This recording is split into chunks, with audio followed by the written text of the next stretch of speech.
Hello दोस्तों, मैं आपकी दोस्त आज फिर से आप लोग के लिए एक नई कहानी लेकर आ गई हूँ जिसका नाम है भानगढ़ का किला। तो चलिए बिना किसी देरी के शुरू करते हैं आज की कहानी। Ready steady and go.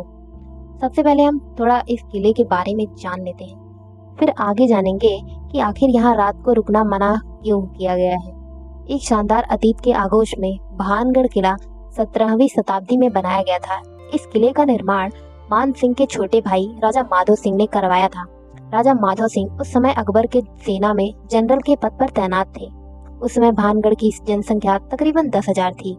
Bhangarh Alwar जिले में स्थित एक शानदार किला है जो कि बहुत ही विशाल आकार में तैयार किया गया है। चारों तरफ से पहाड़ों से घिरे इस किले में बेहतरीन शिल्पकलाओं का प्रयोग किया गया है। इसके अलावा इस किले में भगवान शिव, हनुमान आदि के बेहतरीन और अति प्राचीन मंदिर विद्यमान है।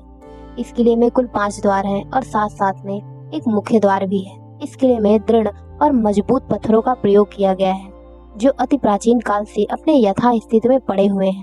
भानगढ़ किला जो देखने में इतना शानदार है, उसका अतीत उतना ही भयानक है।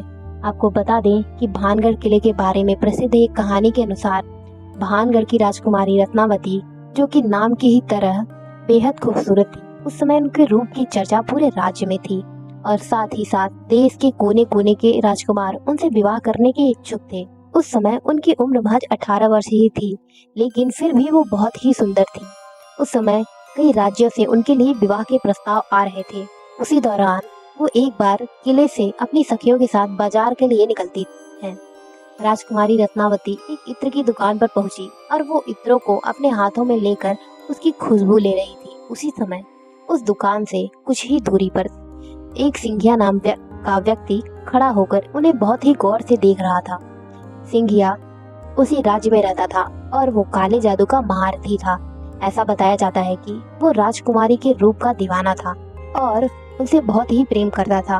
वो किसी भी तरह राजकुमारी को हासिल करना चाहता था, इसलिए उसने इस दुकान के पास जाकर एक इत्र के बोतल जिसे रानी पसंद कर रही थी, उसने उस बोतल पर काला जादू कर दिया जो राजकुमारी के वशीकरण के लिए किया गया था। राजकुमारी रत्नावती ने उस इत्र के बोतल को उठाया, लेकिन उसे वहीं पास के ही एक पत्थर पर पटक दिया। पत्थर पर पटकते ही वो बोतल टूट गया और सारा इत्र उस पत्थर पर बिखर गया। इसके बाद ही वो पत्थर फिसलते हुए इस तांत्रिक सिंघिया के पीछे चल पड़ा और तांत्रिक को कुचल दिया, जिससे उसकी मौके पर ही मौत हो गई। मरने से पहले तांत्रिक ने श्राप दिया कि इस किले में रहने वाले सभी लोग जल्दी ही मर जाएंगे और दोबारा कभी जन्म नहीं ले सकेंगे और ताउम्र उनकी आत्माएं इसी किले में भटकती रहेंगी।